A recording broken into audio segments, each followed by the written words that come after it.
चीन से निकलकर कोरोना वायरस अब सारी दुनिया में मौत का तांडव कर रहा है और इसका अब तक सबसे बड़ा शिकार हुए हैं इटली, स्पेन, यूके और अमेरिका। जी हाँ, ये वो देश हैं जो अपने एक एक नागरिक के लिए दुनिया से लड़ जाया करते थे। लेकिन आज इन देशों में हर रोज़ 1000 से लेकर 2000 तक लोगों का मरना आम बात हो गई है और जो आर्थिक नुकसान हुआ है उसका तो हिसाब ही कोई नहीं है। विश्व की महाशक्ति अमेरिका के राष्ट्रपति डोनाल्ड ट्रंप जितने आज मजबूर और लाचार दिख रहे हैं, उतना शायद कभी किसी ने सोचा भी नहीं होगा। हालत ये हो गई है कि डोनाल्ड ट्रंप खुद कह रहे हैं कि कोविड-19 की वजह से यूएसए में मरने वालों की संख्या अगर 1 लाख तक भी रुक जाती है तो हम इसे बड़ी कामयाबी मानेंगे। वो अमेरिका जिसके 9/11 हमले में 3000 लोग मारे गए थे, तो वो दुनिया से जंग लड़ने निकल पड़ा था और कितने ही देशों को तहस नहस कर दिया था। आज हालत ये हो गई है कि एक एक कब्र में 100-100 लोगों को दफनाया जा रहा है। कोई कंधा देने वाला नहीं है, कोई रोने वाला नहीं है।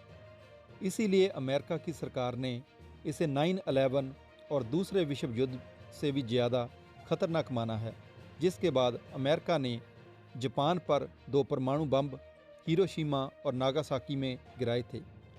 तो अब की बार हुई इतनी मौतों को अमेरिका और पूरा विश्व ऐसे ही भूल जाएगा? शायद कभी नहीं।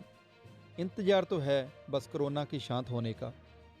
दुनिया के शक्तिशाली देश सिर जोड़कर बैठेंगे और चीन से अपने एक एक नागरिक की मौत का हिसाब मांगेंगे। अगर चीन वक्त रहते दुनिया को बता देता तो मौतों की संख्या यकीनन कम होती।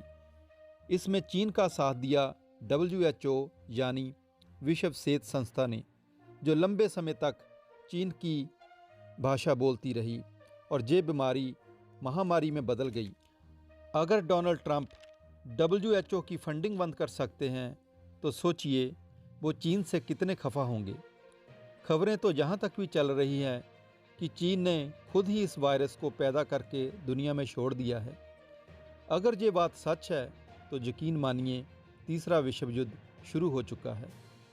बस लड़ने का अंदाज अलग है और तबाही कहीं ज़्यादा। सोचने की बात यह भी है कि जो कोरोना वायरस हज़ारों मील दूर अमेरिका और इटली तक पहुंच गया, लेकिन चीन के बड़े शहर बीजिंग और शंघाई इससे अछूते रहे। इसी बात का इशारा यूके, स्पेन, जर्मनी, कनाडा और ऑस्ट्रेलिया भी कर रहे हैं। इंतज़ार है तो सही वक्त का जब चीन से बहुत सारे कड़े सवाल पूछे जाएंगे। डोनाल्ड ट्रंप तो इसे पहले दिन से ही चिल्ला कर चीनी वायरस बोल रहे हैं। इसी बीच राष्ट्रपति डोनाल्ड ट्रंप ने जो ताज़ा बयान दिया है वो और भी बड़ा खुलासा है कि जहां सारी दुनिया कोरोना वायरस से लड़ रही है, वहीं चीन परमाणु टेस्ट कर रहा है और चीन में युद्ध की तैयारियां जोरों शोरों पर चल रही है।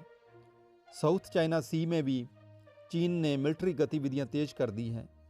इन सब को देखकर तो यही लगता है कि संकेत अच्छे नहीं है और दुनिया तीसरे विश्व युद्ध की तरफ बढ़ रही है। और अगर चीन ने इस वायरस को खुद ही पैदा किया है तो तीसरा विश्व युद्ध शुरू हो चुका है।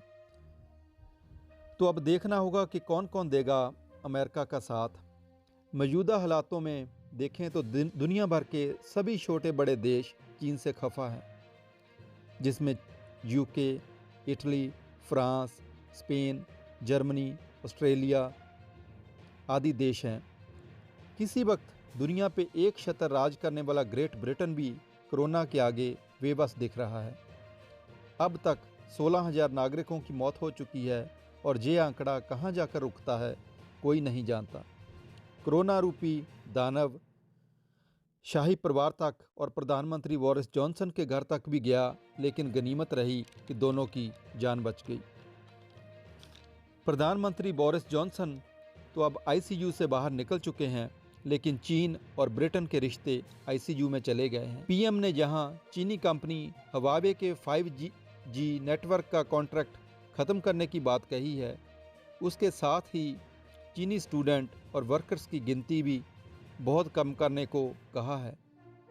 कोरोना के चलते हुए इस नुकसान की भरपाई के लिए यूके थिंक टैंक ने 351 बिलियन पाउंड का हर्जाना भी चीन से मांगा है।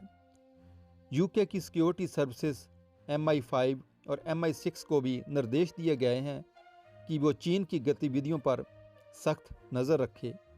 यकीनन ये चीन के लिए बहुत बड़े झटके हैं।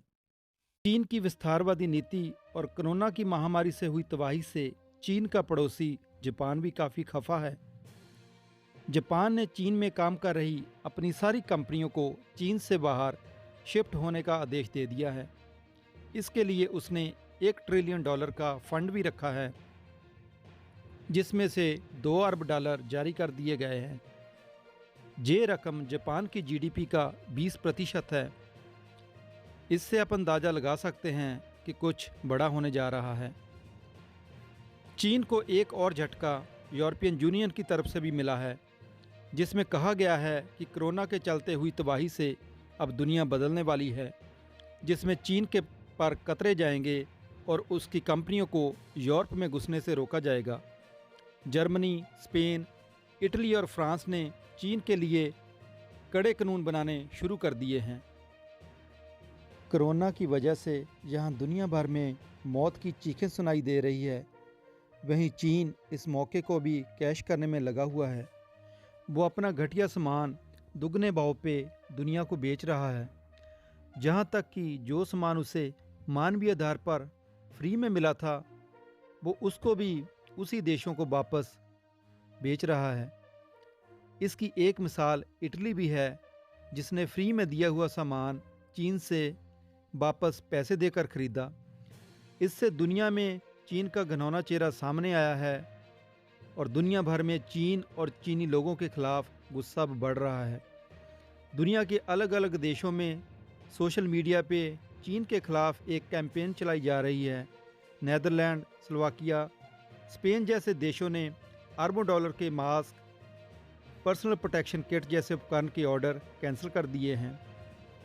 WHO पर लिए सख्त फैसले से पता चलता है कि अमेरिका इस बार चीन से आर पार की लड़ाई लड़ेगा। कोरोना के चलते $1.2 ट्रिलियन का हर्जाना तो चीन से मांगा ही जाएगा। इसके साथ ही चीनी कंपनियों पर भी रोक लगेगी। ताइवान और हांगकांग को सपोर्ट किया जाएगा। वन चाइना पॉलिसी पे बाहर होगा और चीन की बैकबोन एक्सपोर्ट पावर को तोड़ा जाएगा। ये नए दौर की नई जंग है जो कई मोर्चों पर लड़ी जाएगी। अमेरिका अपने नंबर 1 के ताज को बचाने के लिए किसी भी हद तक जाएगा। इस बारे में और बात आने वाले वीडियो में करते रहेंगे, तो कृपया हमारे चैनल को लाइक करें, शेयर करें और सब्सक्राइब कर लें, ताकि आप तक सारी जानकारी सबसे पहले पहुंचती रहे।